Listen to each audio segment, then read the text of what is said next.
Pois bem, continuando. A Páscoa se refere à libertação. E aí Jesus entra em Jerusalém. Quando ele entra em Jerusalém, as pessoas começam a tirar seus mantos, começam a pegar palmeiras e começam a gritar: Hosana, filho de Davi. Hoje em dia, Hosana é uma expressão de louvor. Mas a origem dessa palavra hebraica, grega, Hosana significa literalmente salva-nos, liberta-nos. Então o que o povo começou a gritar ali quando Jesus chegou era: liberta-nos, salva-nos.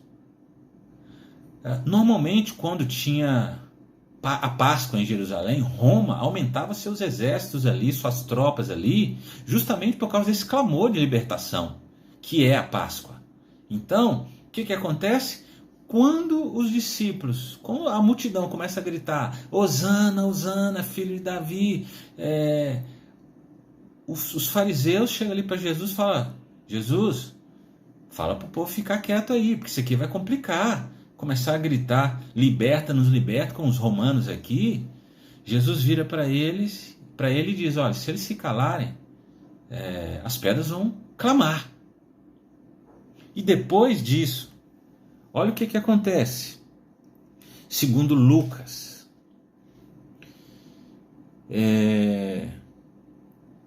quando se aproximou, Lucas 19, quando se aproximou e viu a cidade, Jesus chorou sobre ela e disse: se vocês compreendessem nesse dia, sim, vocês também, o que traz a paz, mas agora isso está oculto a seus olhos. Virão dias em que os seus inimigos construirão trincheiras contra você, a rodearão e a cercarão de todos os lados, também a lançarão por terra, você e seus filhos, não deixarão pedra sobre pedra, porque você não reconheceu a oportunidade que Deus lhe concedeu. Perceba, o que está acontecendo aqui, que quando o povo começa um clamor político de libertação de Roma, no dia que o Cordeiro de Deus estava entrando em Jerusalém. E vale dizer que chamar Jesus de Cordeiro de Deus é totalmente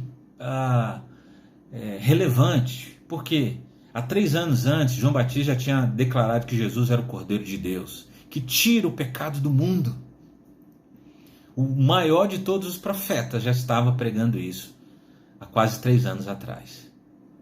A gente também vê que a força com que João estava pregando fez com que os líderes religiosos da época questionassem João se ele era o Messias. Você sabe por quê? Segundo os judeus, os cálculos deles, aquela época era a época do Messias. Eles estavam esperando que o Messias poderia chegar naquela época deles. A gente vê que a própria mulher samaritana, em João 4, ela fala com Jesus: olha, eu sei que o Messias está por vir. Havia sim uma expectativa do Messias chegar.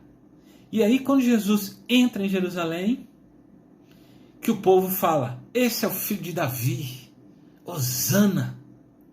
Só que a perspectiva deles não era a do Cordeiro que ia tirar o pecado do mundo, que Deus havia prometido que ia enviar. Eles queriam uma libertação política de Roma. E o resultado disso, Jesus chora. Só que aqui ele chora em voz alta. Alguns dias antes ele estava na morte de Lázaro, ele já tinha decidido que ele ia ressuscitar Lázaro, mas quando ele olha para as irmãs de Lázaro, olha para a multidão, aquilo corta o coração de Jesus de tal modo que Jesus chora.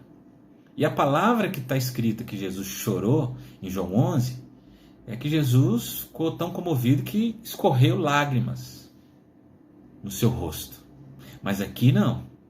A palavra que foi traduzida como que Jesus chorou, ele chorou em voz alta, porque as pessoas não estavam entendendo o que ele estava fazendo ali, quem era ele. a grande coisa que estava por acontecer ali, naquela semana da Páscoa, que Deus estava enviando o seu Cordeiro para perdoar, para tirar os pecados do mundo. E eles não estavam entendendo, e Jesus chora e ainda declara que eles não estavam entendendo isso. Esses vídeos que eu estou gravando é para fazer um levantamento entre nós, o quanto nós compreendemos o que é a Páscoa. E isso aqui não é nem a introdução do que eu quero dizer ainda. Então, fica comigo, que eu quero trazer elementos tão fortes sobre a Páscoa, para que a gente entenda que o evento mais importante da humanidade é a Páscoa, não é Natal, não é outra coisa. É a Páscoa, pelo que ela significa. Então, agora que você entende o porquê que Jesus chorou em voz alta, nesse dia de Domingo de Ramos, nós vamos entender algumas outras coisas mais sobre esse evento. Fica comigo e continua.